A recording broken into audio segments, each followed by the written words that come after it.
happening in our country, which is the Philippines. Okay, so before the day of this activity, I asked the class to reassign the roles for the prominent people that will be having in our panel forum, which is senator, legislator, teacher, parents, and students.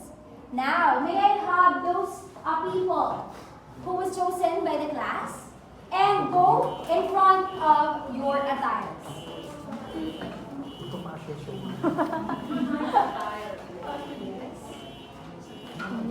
Wow. Alright? While they are wearing their attires, everybody, for the rest of the class, I want you to bring out your notes. Come on, bring out your notes, everybody. Okay, so what are you going to do is that you're going to take down notes of important details or important perspective that you find very helpful to somehow end this racial prejudice that is happening in our country today. Okay? Alright. Okay? Okay. Now, for those people who was chosen by the class, can you turn your chairs in front?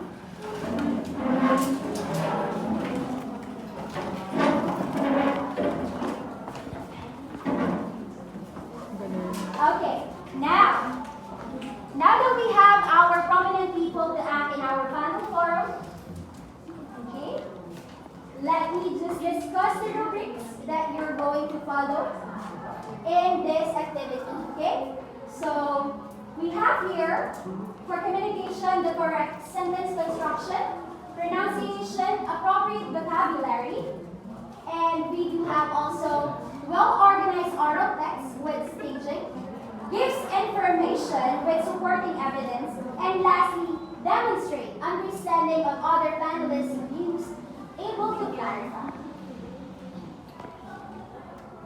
Okay, and we have here the teacher's observation for your strong points, weak points, and suggestion for improvements.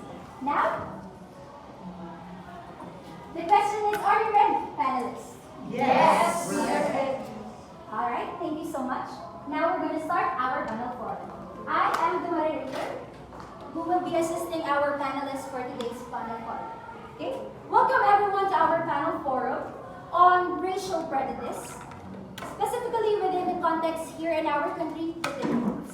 We have a diverse group of panelists today who will share their perspective on this important issue. And let me start introducing our panelists. We have Senator Santos, Legislator Reyes, Teacher Cruz, our parent Juan, and parent Maria, and lastly, our student Annie. Now, Senator Santos, could you please start the discussion by providing some context on racial prejudice in the Philippines? Thank you, moderator. Good afternoon, everyone, ladies and gentlemen.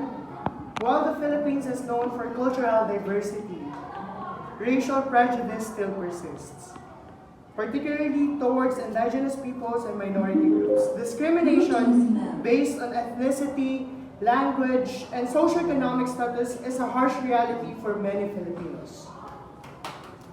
Absolutely, Senator. As legislator, it is important to address these issues through policy and legal protections. We need to ensure that all Filipinos will receive equal rights with dignity and respect, regardless of their background or racial. Yeah. As a student, I've observed instances of racial prejudice in my school and even in the community. So it's really disheartening to see how stereotypes and biases can impact the experiences and opportunities of those in the marginalized groups. And I believe that education and awareness is the key to combat this. I agree, Anna. It's essential for us teachers to use our voice and influence our children and teach them diversity and inclusivity at a very young age because it fosters a more inclusive and equitable society. Yes, absolutely, Karen. I agree with that. And we must also recognize the intersectionality of discrimination and how it affects individuals differently. Addressing racial prejudice requires a holistic approach that considers the unique challenges faced by different communities. Education plays a crucial role in challenging and dismantling racial prejudice. As educators, it is our responsibility to promote the cultural sensitivity and empathy in our classrooms. By fostering open dialogues and critical thinking, we can empower the students to be an agents of change in their communities. Okay, thank you all for sharing your insights. Before we conclude, does anyone have a final thoughts to add? I want to emphasize the importance of government accountability and addressing the racial prejudice. We need policies that not only protect the rights of marginalized groups, but also actively promote their inclusion and representation in all sectors of society. I completely agree with that, Senator. Let's work together to enact this legislation. It is important that we uphold everyone the equality and all the social justice for all the Filipinos. And I'm also hopeful that by raising awareness and advocating for change, we can create a more inclusive and equitable Philippines where every individual is valued and respected. To all Filipinos, and just like me as a parent, let us continue to challenge our own biases and prejudices and strive to create a society where diversity is celebrated and discrimination has no place in our children's life.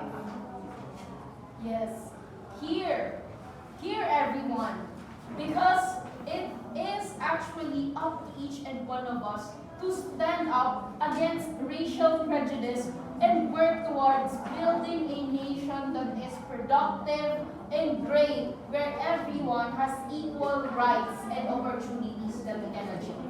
Yes, I couldn't agree more. Let's keep the conversation going and take concrete actions towards building a more inclusive and harmonious Philippines for future generations.